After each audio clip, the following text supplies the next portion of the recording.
So, hello everyone. Welcome to the MDEH demo class. So, आज हम लोग MDEH के डेमो क्लास में आज हम लोग पढ़ने वाले हैं क्लिनिकल एनाटॉमी। जो सब्जेक्ट है उसमें जो मोस्ट इम्पॉर्टेंट टॉपिक जो देखने को मिलता है हमें हमारे प्रैक्टिस में वो है फ्रोजन शोल्डर। आज इसके बारे में थोड़ा एनाटॉमिकली जानने की कोशिश करेंगे और क्लिनिकल कंडीशन भी देखेंगे और मैनेजमेंट किस तरह किया जाता है, चाहे वो मॉडर्न मेडिसिन में हो या इलेक्ट्रो होम्योपैथी, और बहुत सारी चीज़ों के बारे में जानने की कोशिश करेंगे।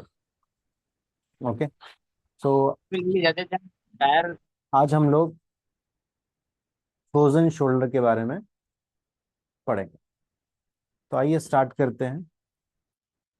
सो बेसिकली एक दिन हमेशा आप याद रखिए कि वो ये है, हमारे बॉडी में जो सेल है, सेल क्या है? ये structural and functional unit of the body. Structural and functional unit of the body, यानी बॉडी में जो भी हम काम कर रहे हैं असल ये सेल कर रहा, तो पूरे सेल एक साथ मिलके कर रहा है। इस वजह से हमारी बॉडी फंक्शन में इस तरह एक साथ इकट्ठा नजर आ रही। ठीक है, तो ये जो सेल है, सेल को दो चीजों की जरूरत है। सेल को दो चीजों की जरूरत है, वो है नंबर वन ऑक्सीजन और नंबर टू है न्यूट्रिशंस। सो बेसिकली जब भी कोई प्रॉब्लम स्टार्ट होती है बॉडी के अंदर, इन दो चीजों के सही तौर पर नहीं मिलने की वजह से इनिशियली शुरुआत होती है। तो उस वक्त क्या होता है, आपका सेल सही तौर पर, उसका स्ट्रक्चर सही तौर पर मेंटेन नहीं हो पाता या उसका फंक्शन सही तौर पर मेंटेन नहीं हो पाता। फिर उसके बाद ग्रेजुअली उसके अंदर चेंजेस आना स्टार्ट हो जाता।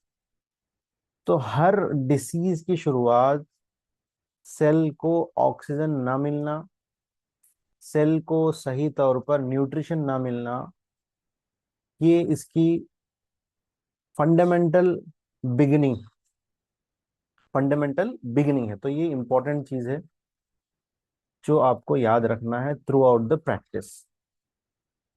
तो अब जो हम फ्रोजन शोल्डर के बारे में पढ़ने वाले हैं, तो आइए उसके बारे में स्टार्ट करेंगे। तो बेसिकली थोड़ा एनाटॉमिकली भी देख लेंगे ताकि मालूम तो हो ये फ्रोजन शोल्डर कहाँ पे होता है, कैसे होता है, होने के बाद क्या सिम्टम्स आपको देखने के मिलेंगे। तो उसके लिए आपको थोड़ा सा एनाटॉमी का नॉलेज होना बहुत ज़्यादा ज़रूरी है। तो आइए शुरू करते हैं। Anatomy off shoulder joint. तो ये अपर लिम है, दोनों हाथ है, ये अपर लिम में आते हैं। ये शोल्डर जॉइंट है आपका। ठीक है, तो शोल्डर जॉइंट ये है, इसको बॉल एंड सॉकेट जॉइंट बोलते हैं। बॉल एंड सॉकेट जॉइंट और साइनोवियल जॉइंट। बॉल मतलब ये बॉल नुमा है, सॉकेट आके उसमें फिक्स हो जाता है, फिक्स होके साइनोवियल है इसके अंदर। यानी इसके अंदर क्या है, साइन एक मेम्ब्रेन है, एक झिल्ली है, उसके अंदर क्या है, लिक्विड, जिसका नाम है साइनोवियल फ्लूइड। तो इसीलिए उसको साइनोवियल मेम्ब्रेन कहा जाता है। अब ये जो जॉइंट बना है, कैसे मिलके बना है? इसमें मोस्ट इंपॉर्टेंट थ्री बोन्स है। एक है आपका ये बोन है, ये फोर आर्म का बोन है जिसको हम ह्यूमेरस बोलेंगे, यहाँ पे लिखा हुआ भी है, ह्यूमरस बोलेंगे। और एक है स्कैपुला, पीछे वाला बोन है स्कैपुला। और एक है आपका क्लैविकल, क्लैविकल बोन। तो ये तीन बोन से मिलकर आपका शोल्डर जॉइंट बना हुआ, मेनली ह्यूमरस और स्कैपुला, ठीक है, बॉन्ड, ये जो जॉइंट है वो क्या है, बॉल एंड सॉकेट जॉइंट है, और इसके अंदर साइनोवियल फ्लूइड है। और ये बोन कैसे बना, 3 जॉइंट से मिलके बना। ठीक है, बाकी की चीजें हम आगे आगे देखेंगे। तो यहाँ पे देखिए, इमेज में देखिए आप लोग, बहुत अच्छी तरीके से आपको समझ में आएगा। तो ये देखिए, ये है ह्यूमरस बोन, और ये है आपका जो है स्कैप्यूला। स्कैप्यूला में यहाँ पे जो है ये सॉकेट है, और ये क्या है, बॉल है, ये जाके उसमें फिक्स हो गया। ठीक है, और ये बोन जो देख रहे हैं आप, ये क्लैविकल है। ठीक है, ये क्लैविकल बोन। अब शोल्डर जॉइंट तो बन गया। ठीक है, शोल्डर जॉइंट मिल गया। क्या इसी तरह रहने से वो क्या फिक्स हो जाएंगे? फिक्स नहीं हो पाएंगे। इसके लिए सपोर्ट करने वाली चीजें होना, सपोर्ट करने वाली चीजें होना। क्या क्या सपोर्ट करेंगे इस जॉइंट को? 2 चीजें सपोर्ट करेंगे, एक मसल्स और एक है लिगामेंट्स। एक है मसल्स और एक है लिगामेंट्स। तो पहले हम पढ़ेंगे मसल। मसल क्या देंगी, स्टेबिलिटी देंगी, वो जो जॉइंट वहां पे फिक्स हुआ है उसको फिक्स रखने के लिए और मूवमेंट कराने के लिए। ठीक है, अभी हम बात करेंगे मूवमेंट के बारे में भी। तो मूवमेंट कराने के लिए भी आपको मसल्स और लिगामेंट्स की जरूरत है। तो कौन से लिगामेंट्स है, देखिए मसल्स है मेनली।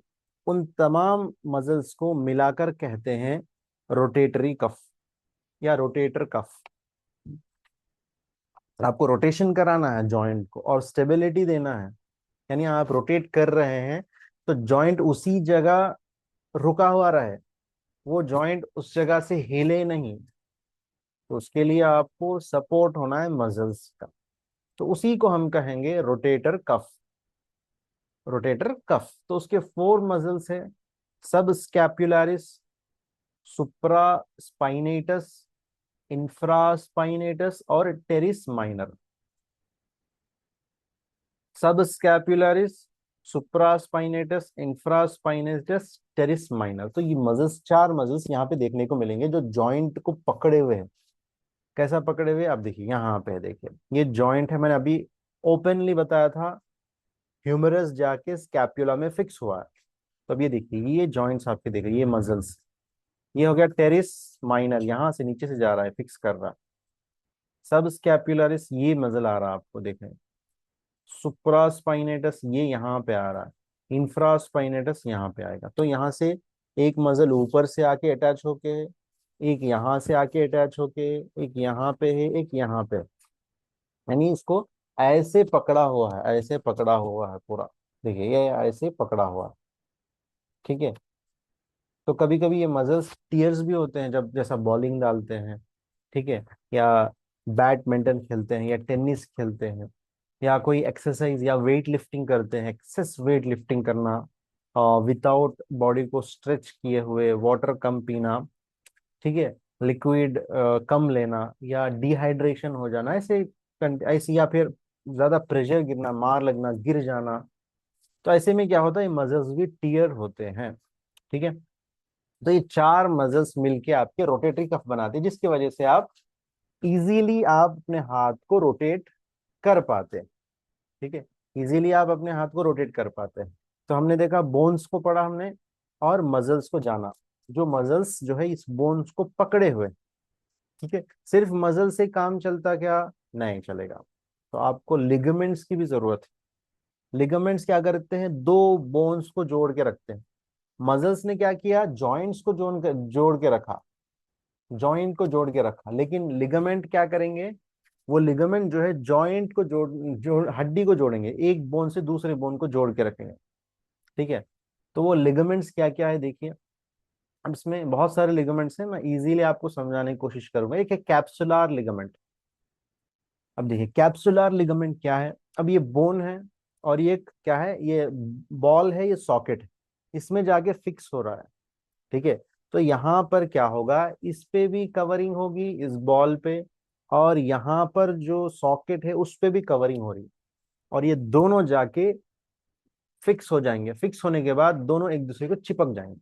जैसे आप मान लीजिए एक फेविकॉल है, या कुछ ऐसा आ, चिपकाने की चीज है, ठीक है, जिसको आपने यहाँ पे भी चिपकाया, यहाँ पे भी चिपकाया, फिर आपको उसको जोड़ दिया। ठीक है, तो ये क्या होगा, फिक्स हो गया, ये कैप्सूल के जैसा काम कर रहा। ये दोनों चिपक जाएंगे, अब निकालने की कोशिश करेंगे तो कैप्सूल भी आने की कोशिश होगी, कैप्सूल भी आ जाएगा। तो फ्रोजन शोल्डर में यहीं पर प्रॉब्लम होगा, ये कैप्सुलर लिगामेंट में प्रॉब्लम होगा। यहाँ पर कैप्सूल जो, उसकी जो विड्थ होनी चाहिए, उसका वो जो मोटापा होना चाहिए, वो श्रिंक हो जाएगा। उसके अंदर वाटर कम हो जाएगा, उसके अंदर ऑक्सीजन की कमी होगी, उसके अंदर न्यूट्रिशन की कमी होगी, जिसकी वजह से वो श्रिंक हो जाएगी, पतला पड़ जाएगा। ठीक है, जिसकी वजह से जो है आपको प्रॉब्लम देखने को मिलेगा।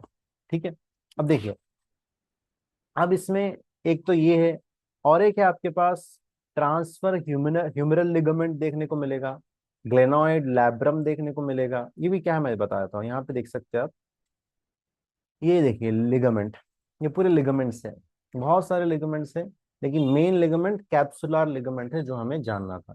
ये देखिए कोरैको क्लैविकुलर लिगामेंट, जो क्लैविकल और कोरैको को जोड़ के रखा।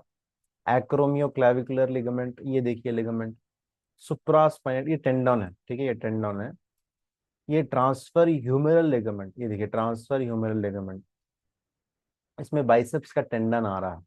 ठीक है, ये है आर्टिकुलर कैप्सूल। ठीक है, फिर इसी में ये 1 नंबर, 2 नंबर, 3 नंबर में देखिए ग्लेनो ह्यूमेरल लिगामेंट, ये सुपीरियर है ऊपर वाला, ये मिडिल है, ये इंफीरियर है। ये लिगामेंट देखिए यहाँ से निकल के जाके पूरा कवर कर रहा सामने के हिस्से को, पीछे भी होगा ऐसे ही, लेकिन सामने ज्यादा है इंपॉर्टेंट।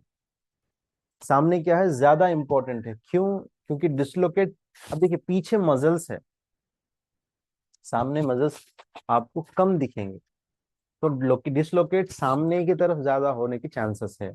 तो इस वजह से जो है सामने आपको ज्यादा क्या है, लिगामेंट्स देखने को मिलेंगे, सामने आपको ज्यादा लिगामेंट्स देखने को मिलेंगे। ठीक है, तो ये था आपका थोड़ा इंट्रोडक्शन था, जिसमें हमने मसल्स देखे, 4 मसल्स बहुत इंपॉर्टेंट है। फिर हमने लिगामेंट्स देखे, लिगामेंट्स में 3 लिगामेंट्स बहुत इंपॉर्टेंट है। ठीक है, अब आप क्या देखेंगे, अब आप देखेंगे रिलेशन। अब देखिए, ये देखिए, अगर कोई ये एरिया को ऐसा काट दे ऊपर से, सजाइटल ऊपर से ऐसा काट के आपको ऊपर से कैमरे के हिसाब से बताया, या यूं समझिए कि एमआरआई, एमआरआई में ऐसी कटिंग होगी, ऊपर से कट होते हुए एक एक स्लाइड ऐसा कट कट होते होते होते होते पूरा शोल्डर ऐसा कट होगा, या फिर यूं कट होगा, ऐसा कट होगा, या तो यूं कट होगा। ठीक है, तो देखिए यहाँ पर आपका ये बोन है, यही आपका शोल्डर है। ठीक है, उसके अतराफ देखिए, यहाँ पे मजल्स, यहाँ पे मजल्स, यहाँ पे मजल्स, ये पूरे मजल्स है। ठीक है, ये मजल्स है। ठीक है, तो हम थोड़ा देखेंगे इसको, क्योंकि ये जब एमआरआई करा है तो थोड़ा आपको आसानी हो जाएगी पढ़ने के लिए। ठीक है, ये है आपका एंटीरियर पार्ट, ये पोस्टीरियर पार्ट, ये लैटरल पार्ट है, सॉरी ये मीडियल पार्ट, ये लैटरल पार्ट। ठीक है, अब इसमें देखिए, ये नीचे का हिस्सा, बगल का हिस्सा है, ये नीचे का देखिए कर्व जो दिख रहा। ठीक है, ये एंटीरियर पार्ट, ये पोस्टीरियर पार्ट, ये मीडियल, ये लैटरल। इसमें ये क्या है, ये कैप्सूल है, देखिए ये कैप्सूल है, उसको चिपका हुआ। ठीक है, ये कैप्सूल है। और एक चीज यहाँ पर देखिए, ये प्रोटेक्शन है, हर चीज जो मैं बता रहा हूँ वो प्रोटेक्शन है। ये कैप्सूल के साथ आपको एक बुरसा मिलेगा। बुरसा का मतलब क्या है, एक एक एक एक मेम्ब्रेन है, उसके अंदर वाटर फिलअप है, वाटर फिलअप होके ये कहाँ कहाँ है, देखिए देखिए, यहाँ पे एक है बुरसा, देखिए ये एक बुरसा है। ठीक है, और यहाँ पे भी बुरसा, देखिए यहाँ पे एक देखने को मिल रहा है आपको, यहाँ पे एक देखने को मिल रहा, यहाँ पे एक देखने को मिल रहा। जैसा कि आपने देखा होगा, कोई चीज अच्छे से पैक होके आती है, कोई चीज अच्छे से पैक होके आती है ना, उसके ऊपर क्या होते हैं, बबल्स वाले आपको देखने को मिलेंगे। बबल्स वाले जो है उसको कवर करे होंगे, ताकि वो नीचे गिर भी जाए तो वो प्रेशर को हैंडल कर सके। ठीक है, उसी तरह ये बुरसा भी काम करते हैं। एक मेम्ब्रेन है, उसके अंदर फ्लूइड है, जब आप गिर जाते हैं, ठीक है, ये क्या है, छोटे छोटे, अगर इंजुरीज हुए तो इसको प्रेशर को ये झेल सकेंगे। लिहाजा बड़े इंजरीज हुए तो वो तो डैमेज होगा ही होगा प्रेशर ज्यादा लगने से, लेकिन छोटे इंजरीज हुए तो आपके मसल्स को, आपके टेंडॉन्स को, लिगामेंट्स को, बोन्स को कुछ ना हो पाए। तो ऐसे ऐसे सिचुएटेड रखा गया, बुरसा को रखा गया। वो बुरसा क्या करते हैं, जब आप गिर जाते हैं तो वो बुरसा प्रेशर को हैंडल कर लेते हैं। तो यहाँ पर बुरसा रखा गया है, ठीक है। तो कभी कभी आप एमआरआई वगैरह कराते हैं तो बुरसाइटिस बताता है, ठीक है, तो उसमें कंफ्यूज ना हो। तो ये बुरसा मतलब फ्लूइड मेम्ब्रेन के अंदर है, उसके अंदर सूजन आ गई, या तो वो मेम्ब्रेन फट गया, ठीक है, जिसकी वजह से वो मेम्ब्रेन में सूजन आ गई, ठीक है। तो ये बुरसा है। ये देखिए, ये मसल कौन सा है, पीछे वाला एक मसल है। चलो मैं पहले आपको शोल्डर के जो रोटेटरी कफ है उसको बता देता हूँ। ये देखिए, ये है टेरिस माइनर, मेन मसल। उसके बाद है इंफ्रास्पाइनेटस, यहाँ पर है इंफ्रास्पाइनेटस, यहाँ पर टेरिस माइनर। फिर इसके आगे सुप्रास्पाइनेटस, ये इंपॉर्टेंट है, ठीक है। तीन मसल्स के बारे में हम लोगों ने देखा था, इंफ्रास्पाइनेटस, सुप्रास्पाइनेटस और टेरिस माइनर, ठीक है। तीन चार मसल्स हमने देखा था। तो यहाँ पे और एक मसल जो है यहाँ पे नहीं बता रहा, ठीक है, ये व्यू में नहीं दिखा रहा है। तो बहरहाल ऐसा क्रॉस सेक्शन में आपको ये ऐसा डायग्राम आएगा जिसमें मसल्स होंगे, ये बीच में आपका कैप्सूल है, इसी में नीचे जो है आपको ह्यूमेरल बोन दिखेगा, ठीक है। तो ये क्रॉस सेक्शन। नेक्स्ट है मूवमेंट। अब ये मसल्स के बारे में पढ़ा हम लोगों ने, लिगामेंट्स के बारे में पढ़ा, ठीक है, और थोड़े थोड़े उसमें जो भी चीजें थी उसके बारे में डिस्कस हमने किया था। मूवमेंट, कैसे कैसे मूवमेंट आपका शोल्डर कर सकता है। शोल्डर जो है फ्रीली मूवेबल जॉइंट है, इसको जितना घुमाना है घुमा सकते हैं आप। देखिए, एक इसके 360 डिग्रीज आप घुमा सकते हैं। बॉलिंग डालिए 360 डिग्रीज, टेनिस खेलिए, फिर आप थ्रो करिए, बास्केटबॉल थ्रो करिए, ठीक है। इसमें क्या है, ये 360 डिग्रीज रोटेट हो सकता है। तो ये सबसे बहुत फंक्शनल स्ट्रक्चरल जॉइंट है, ठीक है। बहुत ज्यादा फंक्शनल और स्ट्रक्चरल जॉइंट आपका शोल्डर जॉइंट है। तो शोल्डर जॉइंट्स में क्या क्या मूवमेंट हो सकते हैं, देखिए। ये देखिए, ये एक मूवमेंट है, इसको बोलते हैं एक्सटेंशन। हाथ ऐसे आपने ऊपर किया, फैलाया, इसको एक्सटेंशन कहेंगे। यही हाथ को नजदीक लाइए, फ्लेक्शन कहेंगे, ठीक है। यही हाथ को इधर साइड लेके जाइए, ऊपर लेके जाइए जितना लेके जा सकते हैं, एबडक्शन कहेंगे।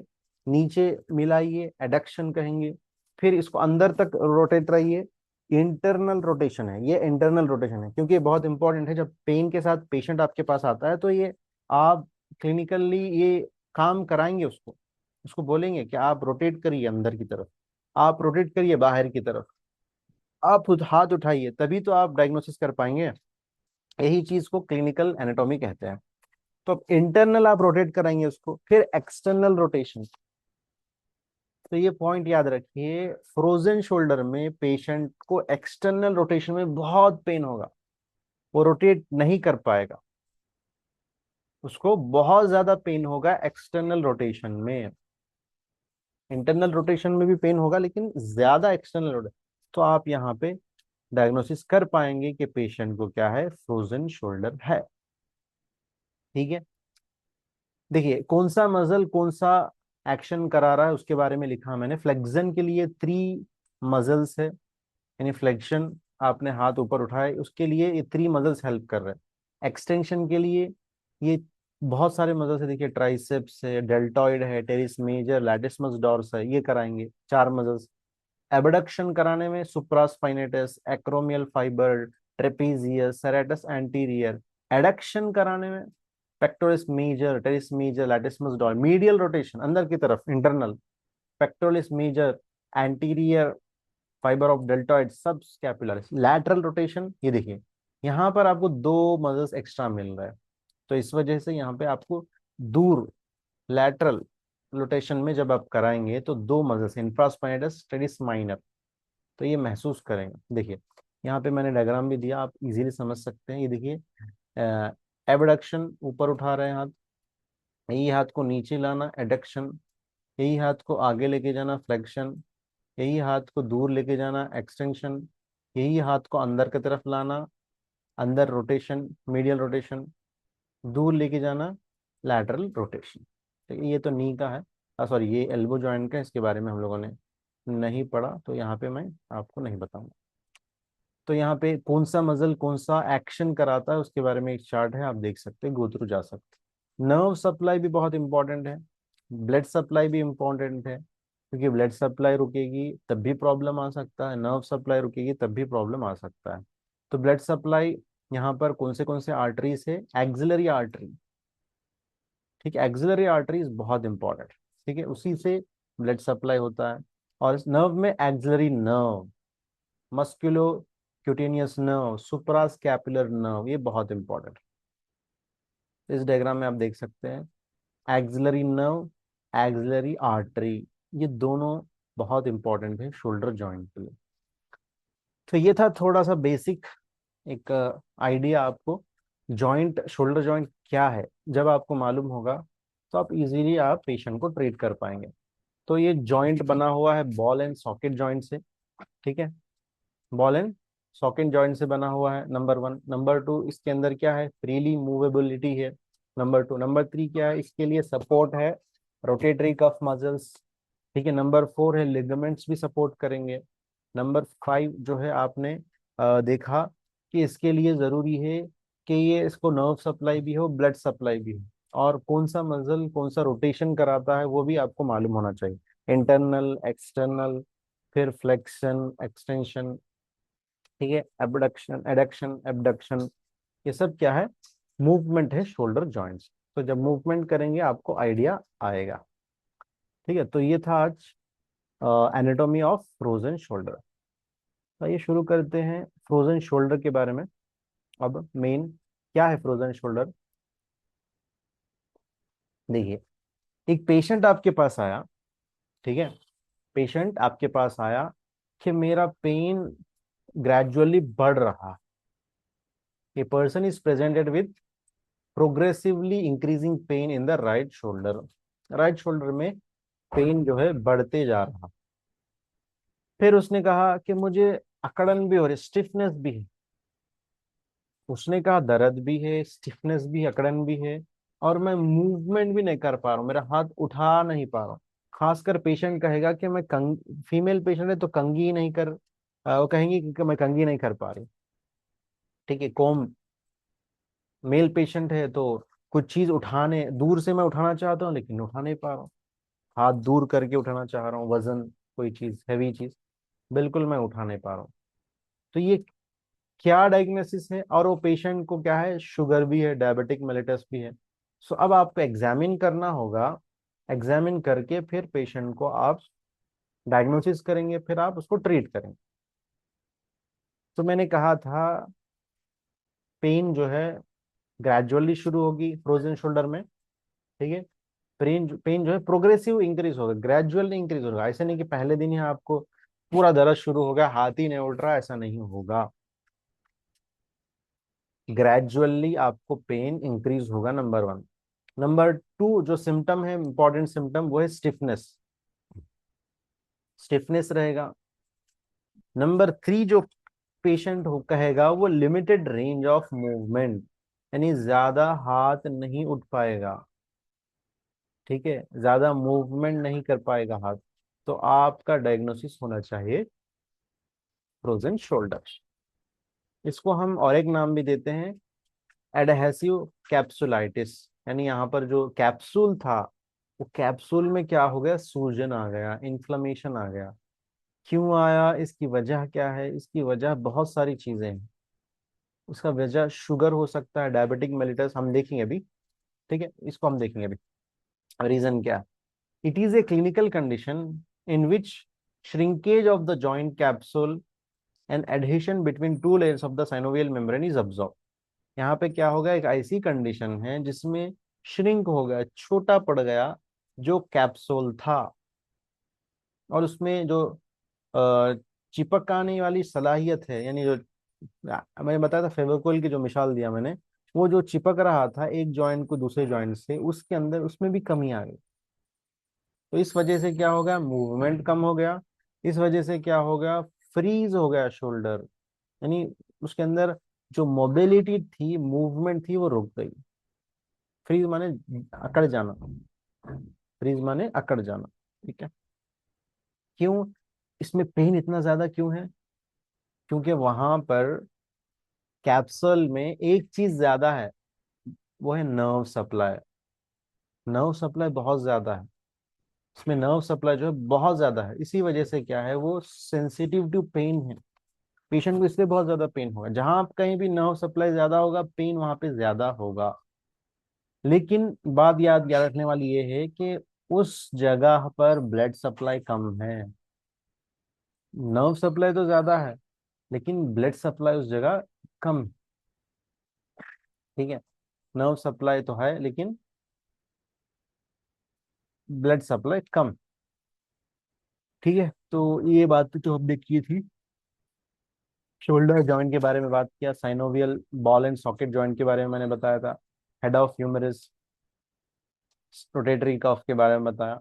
अब देखिए वहां पे क्या हो जाता है, वो जो कैप्सूल है उसमें सूजन आ जाती, वो थिक बन जाता है, पतला बन जाता है, फाइब्रोस उसके अंदर भी सख्ती आ जाती है। ठीक है। और साइनोफियल फ्लूइड कम हो जाता है, और जो उसके अटैचमेंट की कैपेसिटी है वो भी कम हो जाती है। इस वजह से पेशेंट को पेन होता है और उसके मूवमेंट में कमी आ जाती है। अब पेशेंट क्या कहता है कि मुझे मूवमेंट करने से पेन हो रहा है। ठीक है। पेन हो रहा है। तो ये सब चीजें मैंने बताया थे आपको। अब इनिशियली किसी किसी को कभी कभी हो जाता है। ठीक है। ऐसा आपने कुछ वजन उठाया जिसकी वजह से यहाँ पे ज्यादा जो रोटेटरी कफ मसल्स है और आपके जॉइंट कैप्सूल पे उस पे ज्यादा स्ट्रेस गिर के थोड़ी जगह, थोड़ी थोड़ी दिनों की वजह से, थोड़ी टाइम पीरियड के लिए वहां पे इन्फ्लेमेशन आ गया, लेकिन उसके बाद फिर ठीक हो गया। आपने रेस्ट लिया, अरे पेन आ रहा है, क्यों आ रहा है कि, बल्कि आपने क्या किया, रेस्ट कर लिया, तो ग्रेजुअली वो रिपेयर हो गया, आप ठीक हो गए। लेकिन कुछ केसेस में क्या होता है, प्रॉब्लम और बढ़ते जाता है, जैसा कि डायबिटीज मेलिटस में और ट्रॉमा में।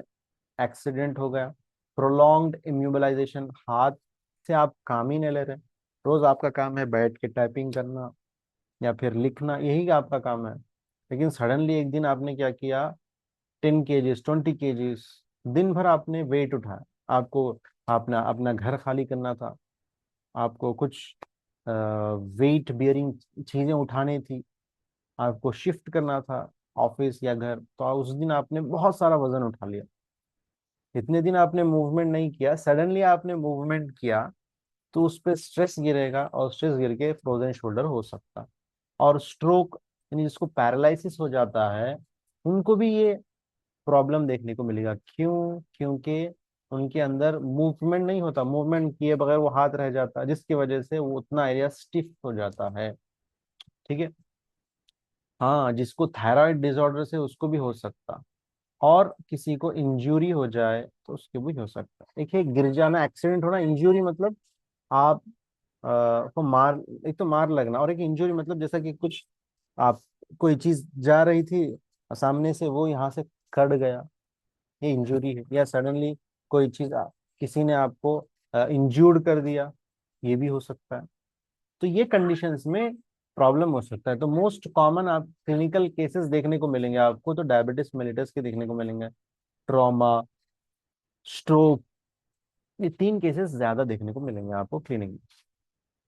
तो सिम्टम्स क्या है मैंने बताया, पेन बहुत ज्यादा होगा, स्टिफनेस बहुत ज्यादा होगा, और कंघा करने में मुश्किल होगी, ड्रेसिंग करने में भी हाथ, क्योंकि बाहर निकालना है आपको, फिर शर्ट पहनना है, बहुत सारी चीजें करना है, उसमें डिफिकल्टी होगी।